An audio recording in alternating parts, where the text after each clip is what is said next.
Asia live T വിയിലെ feng shui പ്രോഗ്രാമിലേക്ക് ഏവർക്കും സ്വാഗതം. ഇപ്പോൾ നമ്മൾ കൺസൾട്ടിങ്ങിന് ആൾക്കാർ വിളിച്ചു, നമ്മൾ ആ ഡേറ്റ് പറഞ്ഞു, അവിടെ പോകാനായിട്ട് നിൽക്കുമ്പോഴത്തേക്ക് ചില വീടുകളിൽ നമുക്ക് ആ ഒരു പറയുന്ന ടൈമിൽ അവിടെ ചെന്ന് എത്താനായിട്ട് സാധിക്കത്തില്ല. അതായത് പലതരത്തിലുള്ള ബുദ്ധിമുട്ടുകൾ നമുക്കുണ്ടാകും. ചിലപ്പോൾ നമുക്ക് ഇറങ്ങാൻ മറ്റെന്തെങ്കിലും കാരണവശാലൊന്ന് ലേറ്റ് ആവുകയോ, അതല്ലെങ്കിൽ പോകുന്ന വഴിക്ക് കുറച്ച് ട്രാഫിക് ബ്ലോക്കോ അല്ലെങ്കിൽ മറ്റെന്തെങ്കിലും കാരണങ്ങൾ ചില വീടുകളിൽ നമുക്ക് പറയുന്ന സമയത്ത് ചിലപ്പോൾ ഒരുപക്ഷെ എത്താൻ പറ്റിയെന്നിരിക്കില്ല. അപ്പോൾ ഒരുപക്ഷെ വീട്ടുകാർക്ക് തന്നെ നമ്മളുടെ ഉള്ളിലൊരു നീരസം ഉണ്ടാകാനുള്ള സാധ്യതയുമുണ്ട്. അത് ചില വീടുകൾക്ക് എന്തെങ്കിലും ചില ഇത്തരത്തിലുള്ള ദോഷങ്ങളുണ്ടെങ്കിൽ നമുക്ക് ആ കറക്റ്റ് ടൈമിൽ അവിടെ എത്താനായിട്ട് സാധിക്കാതെ വരുന്നുണ്ട്. പിന്നെ ഒരു വീട്ടിലോട്ട് നമ്മൾ ചെന്ന് കയറുമ്പോഴത്തേക്കെന്ന് പറഞ്ഞു കഴിഞ്ഞാൽ ആ വീട്ടിൽ ചെന്ന് കയറുമ്പോൾ തന്നെ നമുക്ക് അറിയാനായിട്ട് സാധിക്കും ആ വീട്ടിൻ്റെ ഒരു എനർജി ലെവൽ എന്താണ്. അല്ലെങ്കിൽ ആ വീട് ഒരു പോസിറ്റീവായിട്ടുള്ള ഒരു വൈബ്രേഷനുള്ള വീടാണോ, അതല്ലെങ്കിൽ നെഗറ്റീവ് വൈബ്രേഷനുള്ള വീടാണോ.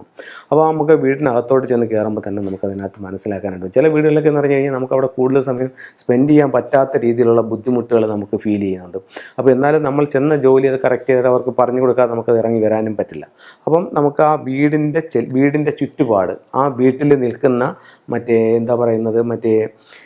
ചെടികൾ, മറ്റേ വീടിൻ്റെ ചുറ്റുമുള്ള അറ്റ്മോസ്ഫിയർ നോക്കുമ്പോൾ തന്നെ നമുക്ക് അറിയാനായിട്ട് സാധിക്കും വീട് പോസിറ്റീവ് എനർജി ഉള്ളതാണോ അല്ലെങ്കിൽ നെഗറ്റീവ് എനർജി ഉള്ളതാണോ, മറ്റെന്തെങ്കിലും ബുദ്ധിമുട്ടുള്ള. ചില വീടുകളിൽ ചെന്നാൽ അവർ പറയും, സാറേ നമുക്ക് ഇവിടെ നിൽക്കുമ്പോഴത്തേക്കെന്ന് പറഞ്ഞു കഴിഞ്ഞാൽ ഭയങ്കര ബുദ്ധിമുട്ടുകളും കാര്യങ്ങളുമാണ്, അല്ലെങ്കിൽ ഇവിടെ നിൽക്കുമ്പോൾ ഞാനും ഭർത്താവായിട്ട് എപ്പോഴും വഴക്കാണ്. അതേസമയം നമ്മൾ ഇവിടെ നിന്ന് ഇറങ്ങി നമ്മൾ പുറത്തേക്ക് പോകുന്നു, 2 ദിവസം കഴിഞ്ഞേ വരുന്നുള്ളൂ. അപ്പോൾ ആ സമയത്തൊന്നും നമുക്ക് ഒരു പ്രശ്നവുമില്ല, വളരെ ഹാപ്പിയാണ്. വീട്ടിലേക്ക് വന്ന് കയറുമ്പോഴത്തേക്കെന്ന് പറഞ്ഞു കഴിഞ്ഞാൽ പിന്നെ വലിയ ബുദ്ധിമുട്ടാണ്. അത് ആ നെഗറ്റീവ് എനർജി അത്രത്തോളം ആ വീടുകളിൽ സ്വാധീനം ചെലുത്തുന്നത് കൊണ്ടാണ്. അപ്പോൾ നെഗറ്റീവ് എനർജി എന്തൊക്കെ കാരണങ്ങൾ കൊണ്ട് ഒരു വീട്ടിൽ വരാം എന്ന് ചോദിച്ചു കഴിഞ്ഞാൽ ആ വീടിൻ്റെ വാസ്തുപരമായിട്ടുള്ള തെറ്റുകളുണ്ടെങ്കിലും അവിടെ നെഗറ്റീവ് എനർജി ക്രിയേറ്റ് ചെയ്യാം. അതേസമയം ഇപ്പോൾ വാസ്തുപ്രകാരമുള്ള തെറ്റുകളെന്ന് ചോദിച്ചു കഴിഞ്ഞാൽ പ്രധാന ഡോർ ഇരിക്കുന്ന സ്ഥലം, അത് കഴിഞ്ഞിട്ട് ടോയ്ലറ്റ് വന്നാക്കുന്ന സ്ഥലങ്ങൾ, അത് കഴിഞ്ഞിട്ട് സെപ്റ്റിക് ടാങ്ക്, വേസ്റ്റ് വാട്ടറിൻ്റെ കുഴി, ഇതൊക്കെ വന്നിരിക്കുന്നത്, അങ്ങനെയൊക്കെ വാസ്തുപ്രകാരം തെറ്റുകളുണ്ടെങ്കിലും അത്തരത്തിലുള്ള നെഗറ്റീവ് എനർജി അവിടെ ഉണ്ടാകും. അതല്ലെന്നുണ്ടെങ്കിൽ നമ്മൾ ആ വീട്ടിൽ ഉപയോഗിക്കുന്ന സാധനങ്ങൾ, അതായത് നമ്മൾ ഉപയോഗിക്കുന്ന ഫർണിച്ചറുകൾ, ഇപ്പോൾ ഒരു വീട്ടിൽ ചെല്ലുമ്പോഴത്തേക്കെന്ന് പറഞ്ഞാൽ വീട്ടിൻ്റെ ടേബിളിൻ്റെ മുകളിൽ അല്ലെങ്കിൽ ടീപ്പയുടെ മുകളിൽ അന്നത്തെ പത്രം കിടക്കുന്നു, അതൊരു പോസിറ്റീവ് എനർജിയാണ്. അതേസമയം ഒരാഴ്ചത്തെ പത്രം തന്നെ അതിൻ്റെ മുകളിൽ ഇങ്ങനെ വലിച്ചു വിതറിയിട്ടാക്കിയാണ്, അതൊന്ന് അടുക്കി മാറ്റി സൂക്ഷിക്കുകയോ അല്ലെന്നുണ്ടെങ്കിൽ അതൊന്നും വയ്ക്കുകയോ ചെയ്തിട്ടില്ല. വീട് മൊത്തം അലങ്കോലപ്പെട്ട് കിടക്കുകയാണ്. അത് സെറ്റുകളൊക്കെ അങ്ങോട്ടും ഇങ്ങോട്ടും മാറി, കട്ടിൽ ലെവലല്ല കിടക്കുന്നത്, അതിനകത്തിട്ട് ഒത്തിരി ടോയ്ലറ്റിൻ്റെ ഡോറ് തുറന്ന് കിടക്കുന്നു.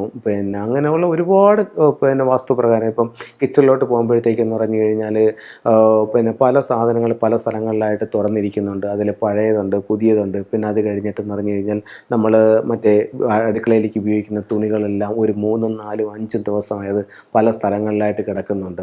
പല സാധനങ്ങളും പൊട്ടിയത് അവർ മാറാതെ അതുപോലെ ഉപയോഗിക്കുന്നുണ്ട്. ഇപ്പോൾ ചില വീട്ടിൽ ചെല്ലുമ്പോഴത്തേക്ക് അവർ പറയും അതൊക്കെ ചില രാഹു, കേതു, ശനി അങ്ങനെയൊക്കെയുള്ള ചില ഗ്രഹങ്ങളുമായിട്ടും ബന്ധപ്പെട്ടിട്ട് നമ്മളുടെ തടസ്സങ്ങൾക്കുള്ള കാരണങ്ങളായിട്ട് അതിനെ വാസ്തുവിൽ കൺവെർട്ട് ചെയ്യുന്നുണ്ട്. അപ്പോൾ അത്തരത്തിലുള്ളതെല്ലാം നമ്മളുടെ മുന്നോട്ടുള്ള യാത്രയെ അവർ സാരമായി ബാധിക്കും. ഇപ്പോൾ തുരുമ്പെടുത്ത സാധനങ്ങൾ, അതല്ലെങ്കിൽ നമ്മുടെ വീട്ടിൽ ഇപ്പം വേസ്റ്റ് വന്നിട്ട് ഇപ്പോൾ നമ്മൾ വയറിങ് ചെയ്തിട്ട് ബാക്കി വന്ന കുറച്ച് വയറുകൾ ഒരു ഉപയോഗമില്ല, അതെവിടെയെങ്കിലും ചുരുണ്ടൂടി കിടക്കുക, അതല്ലെങ്കിൽ കയറ്, അങ്ങനെയൊക്കെ ഉള്ളതെല്ലാം ഇതുപോലെ ഓരോ കാറ്റഗറിയിൽ പെടുത്തുന്നുണ്ട്. അപ്പോൾ ഇത്തരത്തിലുള്ളതെല്ലാം നെഗറ്റീവായിട്ട് നമുക്ക് ഫീൽ ചെയ്യും. നമ്മുടെ ജീവിതത്തിൽ തടസ്സങ്ങളുണ്ടാകും. ചില വീടുകളിൽ ചെല്ലുമ്പോഴത്തേക്കാണ് ഒരു 10-15 വർഷമായിട്ട് ഉപയോഗിക്കാത്ത ബൈക്ക് അത് വീടിൻ്റെ ഏതെങ്കിലും ഒരു ഭാഗത്ത് വയ്ക്കും. അപ്പോൾ അത് ഇതിന്ന് അവിടെ നെഗറ്റീവായി ഇത് തന്നെയല്ലേ നമ്മളെപ്പോഴും കാണുകയും കേൾക്കുകയും ചെയ്യുന്നത്. അപ്പോൾ നമ്മുടെ മനസ്സിൽ അത് വർക്കൗട്ട് ആവും. അപ്പോൾ ഇത്തരത്തിലുള്ള സകല സാധനങ്ങളും മാറ്റി നല്ല പോസിറ്റീവായിട്ടുള്ള സാധനങ്ങൾ. ഇപ്പോൾ ഒരു മിക്സിയുടെ ഒരു കവർ വാങ്ങിച്ചുകൊണ്ടിരിക്കും, പുതിയ മിക്സി വാങ്ങിച്ചുകൊണ്ട് വരുമ്പോഴത്തേക്കും നല്ല കവറാണത്. നമ്മളിതുകൊണ്ടൊന്ന് സൂക്ഷിച്ച് വയ്ക്കും. സൂക്ഷിച്ച് കൊണ്ടുവന്ന് നമ്മൾ മിക്കവാറും അടുക്കളയിലായിരിക്കും. അടുക്കളയുടെ മുകളിൽ ലഗേജ് സ്റ്റാൻഡ് കാണും, അതിൻ്റെ മണ്ടയിൽ വെക്കും. 1 മാസമായി, 2 മാസമായി, 6 മാസമായി, 2 വർഷമായി ഇത് അവിടെ തന്നെ ഇരിക്കും. അവിടെ തന്നെ ഇരിക്കുമ്പോഴത്തേക്ക് ഇത് ഒരുമാതിരി പൊടിയും കരിയും എല്ലാം പിടിച്ച് നശിച്ച് തുടങ്ങിയിട്ടുണ്ടാകും. അതിനുശേഷം പിന്നെ നമ്മൾ ഇതെടുത്ത് കളയും. അപ്പോൾ അതിൻ്റെ ആവശ്യമില്ല. അപ്പോൾ നമുക്ക് വേണ്ടാത്ത പല സാധനങ്ങളും അവിടെ വെച്ച് തന്നെ നമ്മളത് മാറ്റേണ്ടത് നല്ലതാണ്. ഇപ്പം വിജയൻ സാറിൻ്റെ ഒരു ക്ലാസ്സിൽ അറ്റൻഡ് ചെയ്തപ്പോഴത്തേക്ക് വിജയൻ സാർ പറയുന്നുണ്ടായിരുന്നു, ഇതെനിക്ക് ജപ്പാനിലേക്കാണെന്നുണ്ടെങ്കിൽ നമ്മൾ എന്തെങ്കിലും സാധനങ്ങൾ വാങ്ങിച്ചുകൊണ്ട് വരികയാണെങ്കിൽ, അവരുടെ വീട്ടിലേക്ക് അവർ സാധനങ്ങൾ വാങ്ങിച്ചുകൊണ്ടിരിക്കുകയാണെങ്കിൽ, ഇപ്പോൾ ഇതുപോലെ ഒരു മിക്സ് കാര്യം തന്നെ അവർക്ക് ആവശ്യമുള്ള ആ ഒരു സാധനം മാത്രമേ അവർ വീട്ടിനകത്തേക്ക് കയറ്റത്തുള്ളൂ. മറ്റ് തെർമോക്കോളായാലും മറ്റ് കവറുകളായാലും അവരത് അവിടെ വെച്ച് തന്നെ അവർ ഒഴിവാക്കുന്നത്. ഇപ്പം നമ്മളെന്താ ചെയ്യുന്നത്, മൊത്തം കൂടെ അകത്തോട്ട് കൊണ്ടുപോവുക, ആവശ്യമുള്ള എടുക്കുക, ബാക്കി വീട്ടിനകത്ത് തന്നെ സൂക്ഷിക്കുക. അത് അവിടെ ഇരുന്ന് നെഗറ്റീവ് ഉണ്ടാവുക, അതിൻ്റെ ദോഷഫലങ്ങൾ നമ്മൾ അനുഭവിക്കുക. ഇതാണ് സംഭവിച്ചുകൊണ്ടിരിക്കുന്നത്. അപ്പോൾ ആദ്യമായി നമ്മൾ ചെയ്യുമ്പോഴത്തേക്കെന്ന് പറഞ്ഞു കഴിഞ്ഞാൽ ഒരു മാറ്റത്തിന് തുടക്കം കുറിക്കുമ്പോൾ നമ്മുടെ വീടും പരിസരവും പൂർണ്ണമായും വൃത്തിയാക്കുക. സാധനങ്ങളെല്ലാം അടുക്കോടെ, ഇപ്പോൾ എല്ലാ വീട്ടിലും എല്ലാ നല്ല ഫർണിച്ചറുകൾ കാണണമെന്നില്ല, നല്ല തുണികൾ കാണണം, ഉള്ളത് അടുക്കും ചുറ്റയോടും വൃത്തിയായും സൂക്ഷിക്കുക. നമ്മുടെ വീട്ടിലേക്ക് പോസിറ്റീവ് എനർജി കടന്നു വരും. പൊടിയും മാറാലകളും ഒന്നുമില്ലാതെ എല്ലായിടവും തൂത്ത് വൃത്തിയാക്കി ഉള്ള വീട്, അത് ചെറുതാണെങ്കിലും ശരി തന്നെ വലുതാണെങ്കിലും ശരി തന്നെ, നിങ്ങൾ ഒരു കുടിലിലാണ് താമസിക്കുന്നത്, അത് വാസ്തുപ്രകാരം നല്ലതാണെന്നുണ്ടെങ്കിൽ എത്രയും വേഗം അത് കൊട്ടാരമായി മാറും എന്നുള്ളതിൽ യാതൊരു സംശയവുമില്ല. എല്ലാവർക്കും എല്ലാ ഐശ്വര്യങ്ങളും ഉണ്ടാവട്ടെ, എല്ലാവർക്കും കൊട്ടാരത്തിലേക്ക് മാറാൻ സാധിക്കട്ടെ എന്ന് പ്രാർത്ഥിച്ചുകൊണ്ട് നിർത്തുന്നു. നന്ദി, നമസ്കാരം.